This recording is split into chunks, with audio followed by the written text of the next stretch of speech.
随即门口吱呀一声打开，风韵犹存的妇人走入屋中，笔直朝床边走去。先是去看床上人的长相，洗净之后的脸竟与他有7、8分像，手顿时颤抖不已，好不容易才稳住心跳。他向旁人示意，立即有人上前把昏睡的人上衣解开，小心翼翼地把人翻过来背对他们。一身大小不一的伤疤，看得妇人双目微红。肩胛下3寸。妇人默默难念，用手仔细对比，随后拿出一个小瓷瓶，在背上比出来的地方倒出瓶中的液体，用丝巾轻擦几下，很快一个莲花形的红色胎记逐渐浮现。妇人看着这个胎记，再忍不住扑在他身上用力哭泣。娘的儿啊，娘终于找到你了。再看孩子一身的伤以及苍白如纸的脸色，妇人心如刀割。她咬牙用力道：用最好的药，请最好的大夫，一定要治好他，一定要治好他。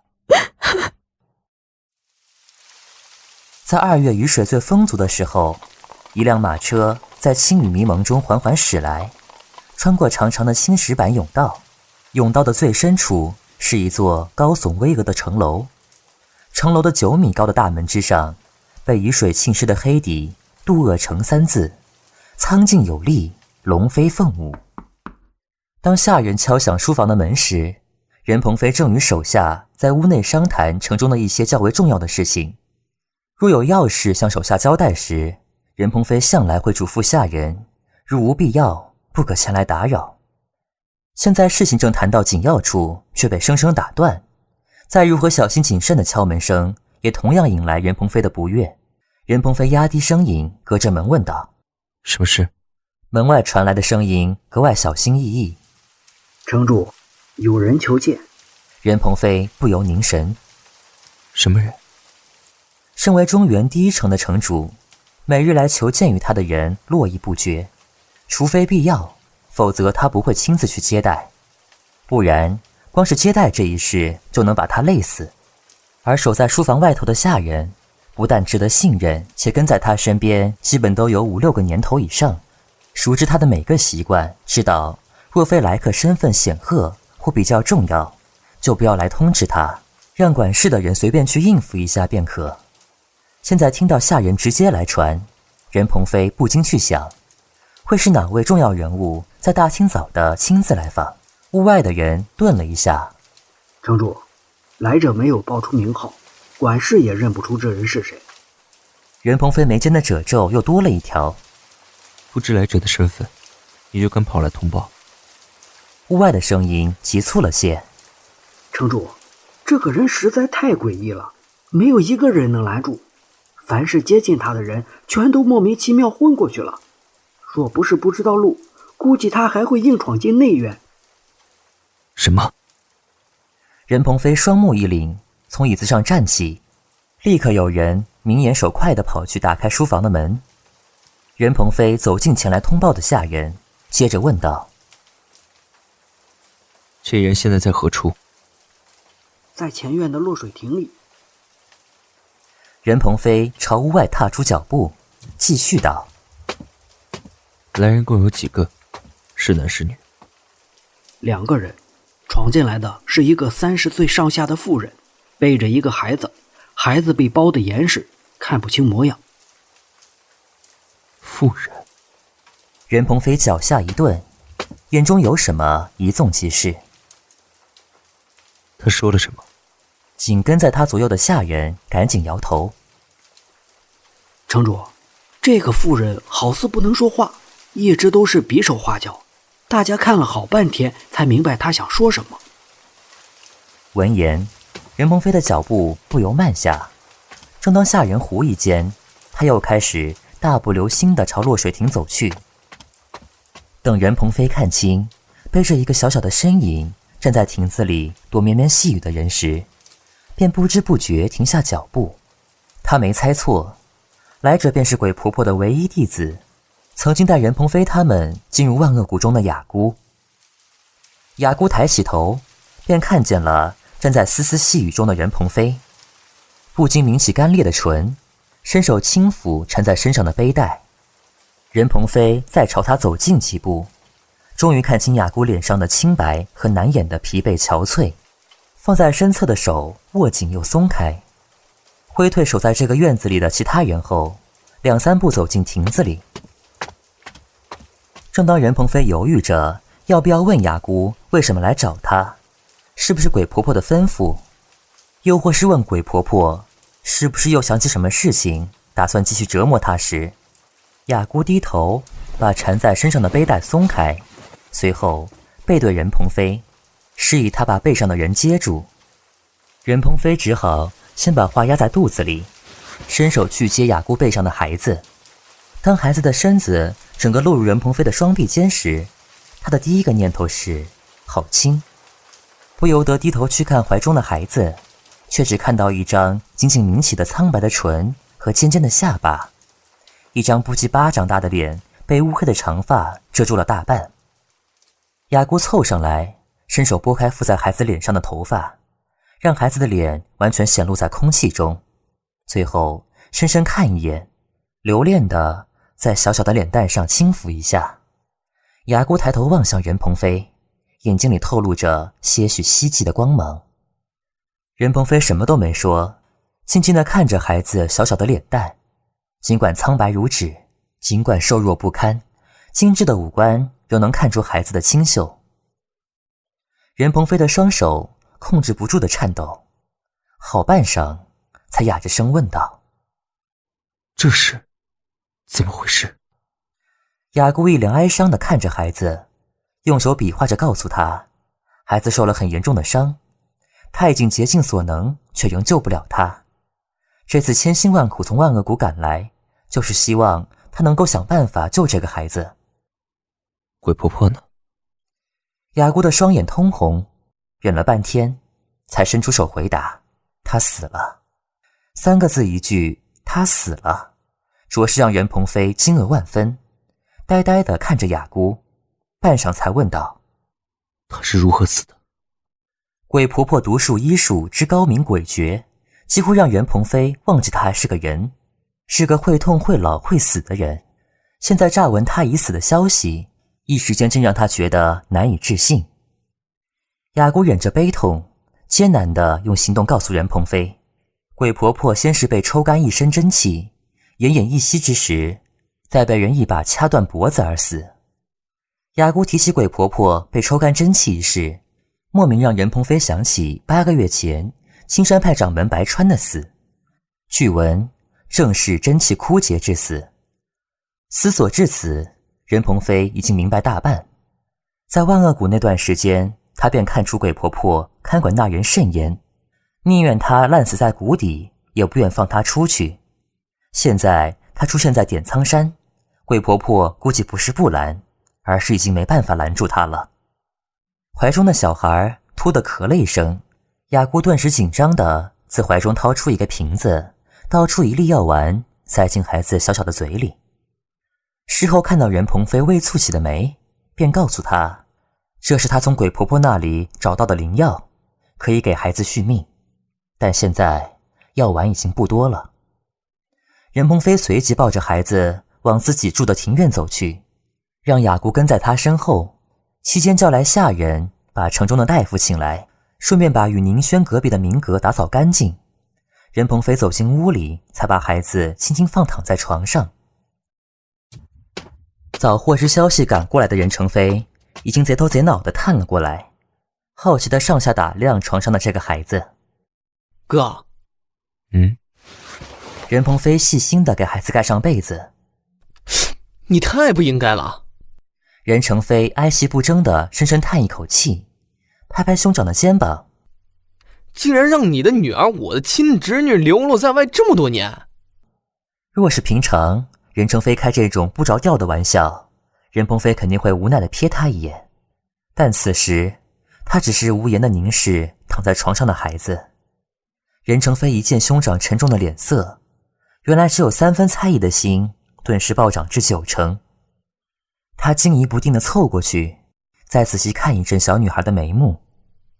哎，哥，难不成她真的是你的女儿？任鹏飞淡淡的道。你怎么看出来的？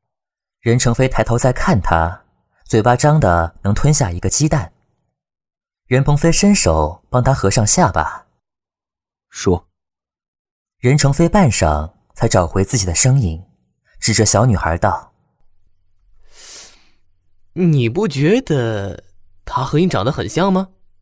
任鹏飞低头专注地看。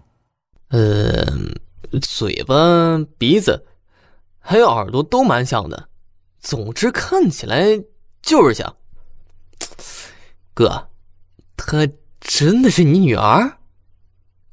难怪任成飞不相信，尽管自己的兄长是一城之主，但向来洁身自好，年过30，除了曾经和京城名妓怀宁交往甚深外，真没见他和其他女人有过牵扯不清的关系。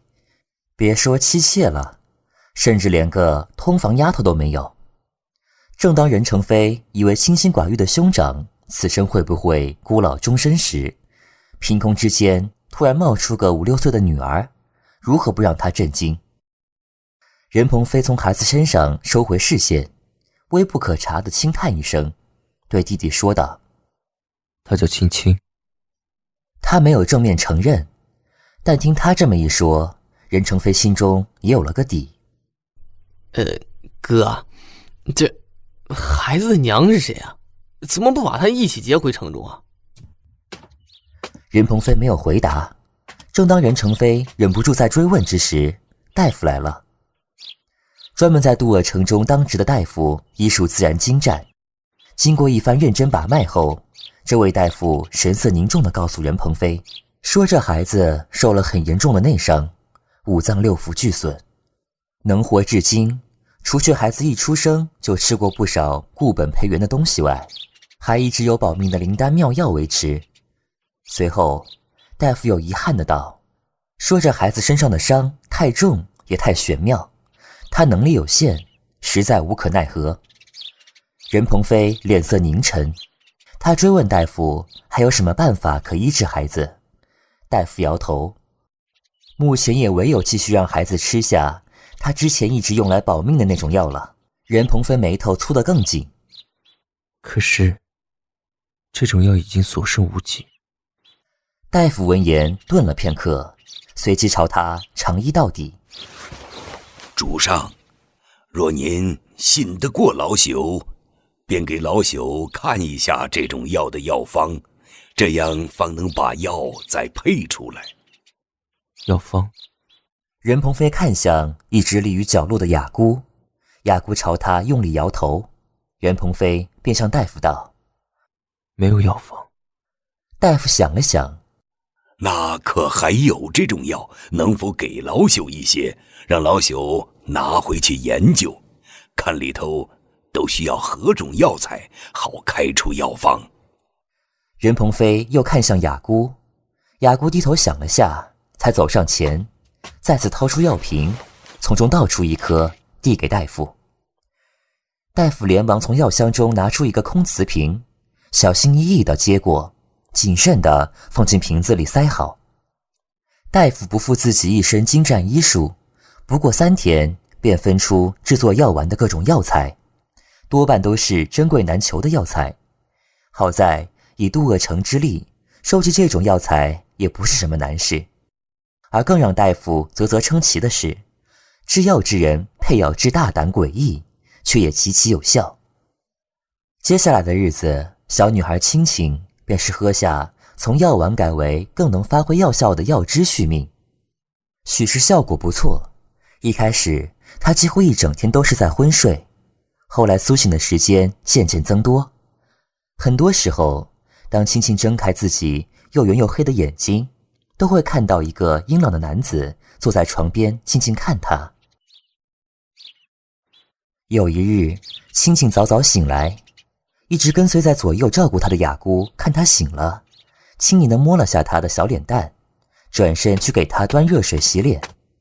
雅姑才离开一会儿，便有人进来了。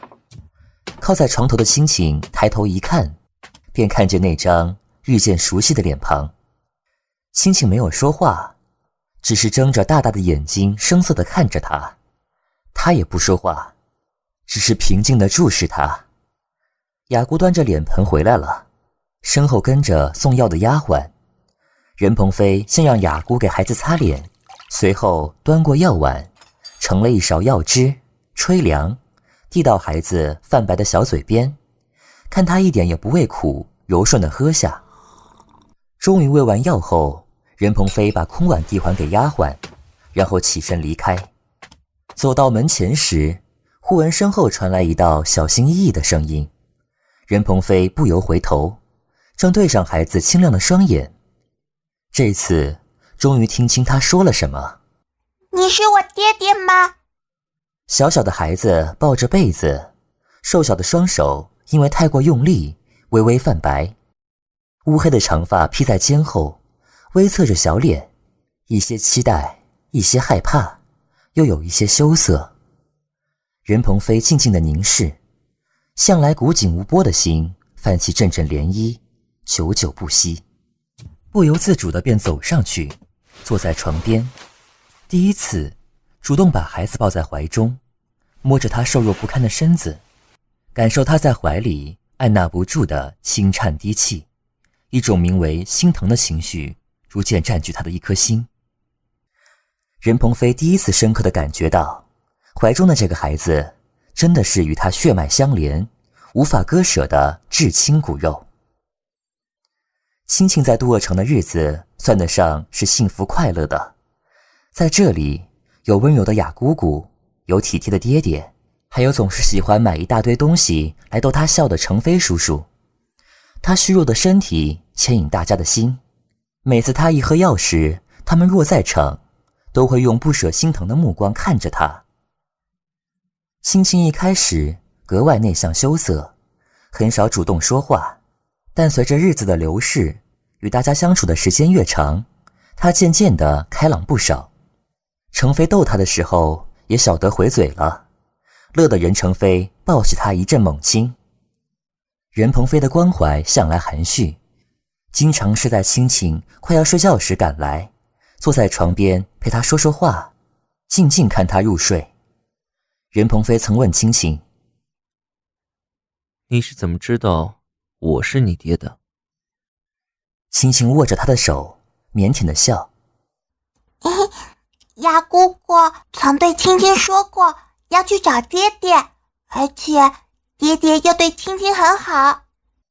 任鹏飞摸着青青的小脸蛋，淡淡的笑。爹爹对你好吗？好。你想不想婆婆啊？婆婆是谁？就是在谷里照顾你的人。是娘娘吗？青青眨了下明亮的大眼睛，随后把脸埋进任鹏飞胸前，闷闷地说：青青想娘娘。你叫她娘？任鹏飞愣了下，随后又释然。毕竟在鬼婆婆心底，青青就是她的女儿，会让青青这么叫也没什么可奇怪的。青青伸出小手拽紧她的衣襟，声音不知何时已然哽咽。爹爹，娘娘死的，被坏人杀死了。雅姑曾告诉任鹏飞，打伤青青与杀死鬼婆婆的人是同一个，当时他心里真不知是何种滋味。现在听青青这么说，这种复杂的感觉再次浮现。